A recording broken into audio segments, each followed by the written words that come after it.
Damn it. ఏంటిటా కుండబద్దలు కొడతా అత్త.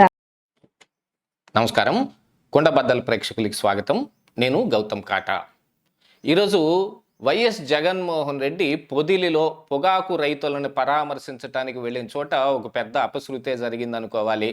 YSR Congress party కార్యకర్తలు రెచ్చిపోయి రాళ్లతోటి దాడి చేశారు. దానికి గల కారణం ఏంటనేది దాదాపుగా అందరికీ తెలిసిందే. అమరావతి మీద అనుచితమైన వ్యాఖ్యలు వాళ్ళ మౌత్ పీస్ అయిన సాక్షిలోనే వచ్చిన తరువాత దాని మీద జగన్మోహన్ రెడ్డి కానీ భారతీరెడ్డి కానీ ఏమాత్రం స్పందించకుండా ఆ విషయమై కొమ్మినేని శ్రీనివాస్ అరెస్టు జరిగితే దాని మీద మాత్రం ఈ పత్రికా స్వేచ్ఛకు భంగం వాటిల్లిపోతుందని జగన్మోహన్ రెడ్డి ట్వీట్ల మీద ట్వీట్లు పెట్టి ఈరోజు పర్యటనకు వస్తే మరి ఆయన్ని ఎదుర్కోవటానికి మహిళలు కూడా వాళ్ళ వంతు కృషి వాళ్ళు చేస్తారు. కాకపోతే కొంతమంది అనలిస్టులు చేస్తున్న దాని ప్రకారంగా జగన్మోహన్ రెడ్డి అక్కడికి వెళ్తుంటే వీళ్ళు ప్లకార్డులు పట్టుకొని ఆయనకు నిరసన వ్యక్తం చేయడానికి పర్మిషన్ ఎలా ఇచ్చారు అని ప్రశ్నించే వాళ్ళు ఉన్నప్పటికీ గతం ఒకసారి గుర్తు చేసుకోవాల్సిన అవసరం ఉంది. యాక్చువల్గా చెప్పాలి అంటే జగన్మోహన్ రెడ్డి ఎక్కడికైనా వెళ్ళి ఏదైనా చేశాడు అంటేనో లేకపోతే వైఎస్ఆర్ కాంగ్రెస్ పార్టీ ఏదైనా నిర్ణయం తీసుకుందంటే దాని వెనక ఏదో ఒక నిగూఢ అర్థం ఉంటుంది. అది మాత్రం అందరూ అర్థం చేసుకోవాల్సిన అవసరం ఉంది. ఈ పొదిలిలో జరిగిన ఈ రాళ్ల దాడి వెనక కానీ ఈ మహిళామణుల మీద చేసిన రాళ్ల దాడి మీద కానీ ఏదైనా కుట్రుందా అనే కోణంలో కూడా ఆలోచించుకోవాలి. ఈ విషయాలు మొత్తం ఈ వీడియోలో నేను కూలంకషంగా మీకు వివరించే ప్రయత్నం చేస్తాను. వీడియో నచ్చితే కనుక ఖచ్చితంగా లైక్ చేయండి, ఇంకా 10 మందికి షేర్ చేయండి. అలాగే మన కుండబద్దల ప్రేక్షకులందరికీ కూడా ఒక చిన్న మనవి. చాలామంది సబ్స్క్రైబ్ చేసుకోకుండానే చూస్తూ ఉన్నారు మన కుండబద్దల ఛానల్ని. నా ఒక రిక్వెస్ట్, మీరు సబ్స్క్రైబ్ చేసుకున్నారు అని అంటే బెల్ సింబల్ని కూడా నొక్కి యాక్టివేట్ చేసుకున్నారంటే మీకు నోటిఫికేషన్లు త్వరగా వస్తాయి. కుండబద్దల్లో చెప్పబోయే నిగూఢ నిజాలు ఏమిటనేది నిక్కచ్చిగా తెలుసుకోవాలంటే సబ్స్క్రైబ్ చేసుకుని చూడవలసిందిగా కోరుకుంటూ ఉన్నాను. ఇక అసలు విషయంలోకి వస్తే, చంద్రబాబు నాయుడు గతంలో అంటే జగన్మోహన్ రెడ్డి అధికారంలో ఉన్న సమయంలో ఆయనంటే ఎటు చుట్టుపక్కల బ్యారికేడ్లు కట్టుకొని ఇంతెత్తున 6 అడుగులు 8 అడుగులు బ్యారికేడ్లు పెట్టుకొని చెట్లన్నిటినీ నరికేసి 8 కిలోమీటర్ల దూరానికి సైతం హెలికాప్టర్ను వాడుకుని వెళ్ళాడు.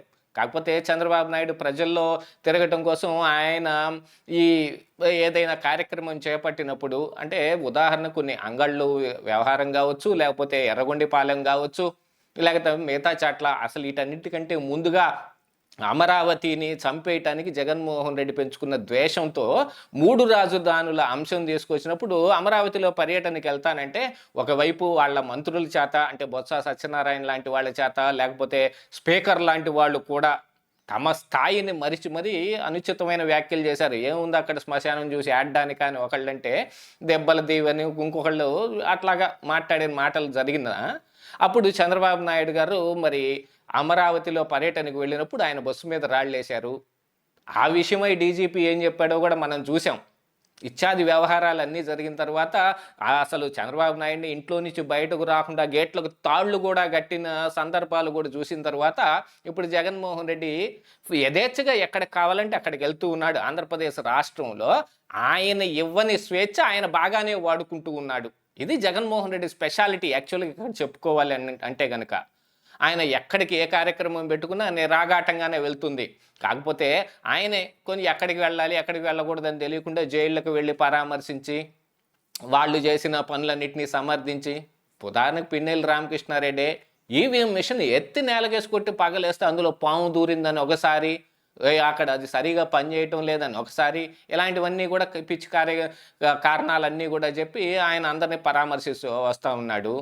కాకపోతే ఈ పొదిలి కార్యక్రమం ఈ పొగాకు రైతుల్ని పరామర్శించడానికి వెళ్తాం అనేది 10 రోజుల ముందే ఫిక్స్ అయిపోయినప్పటికీ వాతావరణంలో కొంచెం మార్పుల కారణంగా ఆయన 10 రోజుల యువతలకి వాయిదా వేసుకోవాల్సి వచ్చింది. కానీ ఈ మధ్యలో జరిగిన సంఘటనలు, అమరావతి మీద అనుచితమైన వ్యాఖ్యలు చేయటం కానీ, అమరావతి మహిళల్ని సెక్స్ వర్కర్లతో పోల్చటం కానీ, అక్కడ ఎయిడ్స్ ప్రబలంగా ఉందనే ఒక ప్రచారం కానీ, ఇదంతా తీసుకొచ్చింది ఎవరు?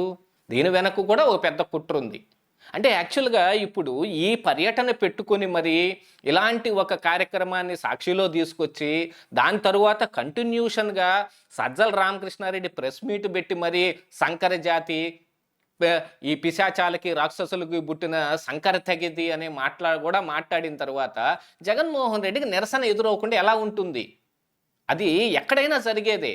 ఎందుకంటే వేడిలో వేడిగా మరి ఇప్పుడు నిరసన చేసి అడ్డుకుంటేనే కదా వీళ్ళు బాధ ఏమిటనేది జగన్మోహన్ రెడ్డికి తెలిసేది. అమరావతి ఇష్యూ జరుగుతున్నప్పుడైతే ఆయన కనీసం పక్కనే ఉన్న మహిళల్ని లేకపోతే అక్కడ ఉన్న రైతులను ఇంటి దాకా పిలిచి మాట్లాడించే ఓపిక కూడా అప్పుడు జగన్మోహన్ రెడ్డికి లేదు. ఈరోజైతే పొగాకు రైతుల్ని పరామర్శించడానికి వెళ్ళాడు. పంట ఎక్కువగా పండిన కారణానికి గిట్టుబాటు ధర అయితే తగ్గిపోయింది.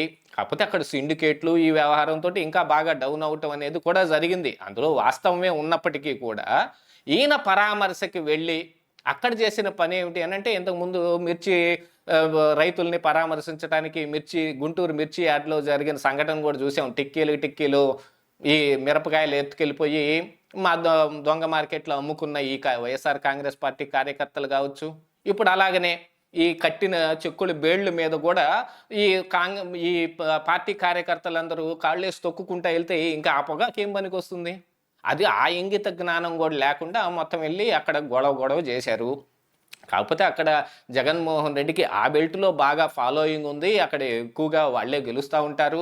వాళ్ళకి మంచి బేస్ అది.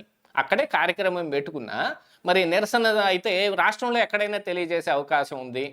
అలాంటిది కొంతమంది అనలిస్టులు వివరిస్తున్న దాని ప్రకారంగా ఇదేదో తెలుగుదేశం పార్టీ కావాలని ఈ మహిళలను అందరిని అక్కడ పంపించింది. వాళ్ళకి పర్మిషన్ ఎందుకు ఇచ్చారు? జగన్మోహన్ రెడ్డి వెళ్తుంటే అంటే అసలు పర్మిషన్ ఇవ్వకుండా ఆపాల్సిన జగన్మోహన్ రెడ్డిని.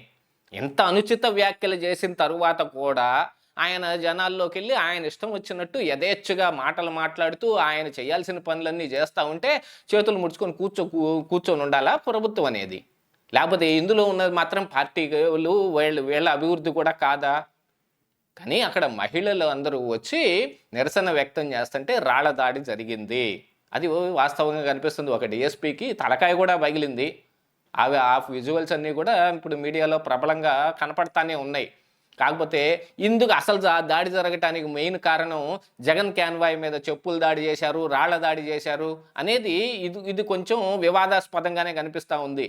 యాక్చువల్గా చెప్పాలి అని అనుకుంటే మరి ఒక చిన్న పిల్లవాడి దగ్గర సైకిల్ లాక్కొని మరి నేలకేసి కొట్టిన ప్రబుద్ధులు ఉన్న పార్టీ అది. వాళ్లే దాడి కూడా చేసుకొని ఉండొచ్చు. లేదు ఇలాంటి అనుచిత వ్యాఖ్యలు చేసిన తర్వాత కూడా ఇంకా తప్పించుకొని తిరగటానికి ఇదంతా వాళ్లే ప్లాన్ కూడా చేసుకొని ఉండొచ్చు. ఖచ్చితంగా వాళ్ళు నిరసన తెలియజేయటానికి వస్తారు. ఎందుకంటే మొన్న తెనాలి వెళ్ళిన రోజున కూడా కొంత నిరసన కార్యక్రమం జరిగింది.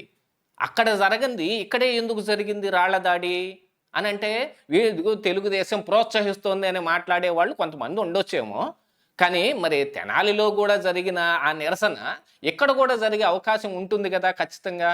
ఏడ జరిగినప్పుడు దీన్ని ముందుగానే ప్లాన్ చేసుకుని రాళ్ల దాడి చెయ్యాలి అనేదే వైఎస్ఆర్ కాంగ్రెస్ పార్టీ అభిమతం లాగే కనిపిస్తూ ఉంది ఇక్కడ. అంటే జగన్మోహన్ రెడ్డి ఇక ఎక్కడికి వెళ్ళినా సరే వెళ్లే ముందు ఇలాంటి కొన్ని అనుచిత వ్యాఖ్యలు చేయటం, అక్కడ నిరసన ఎదురైతే వాళ్ళందరినీ రాళ్లతో కొట్టి భయభ్రాంతులకు గురి చేయటం, ఇలాంటి ప్లాన్ కూడా చేసే అవకాశం ఉందా లేదా ప్రేక్షకులే నిర్ణయించుకోవాలి.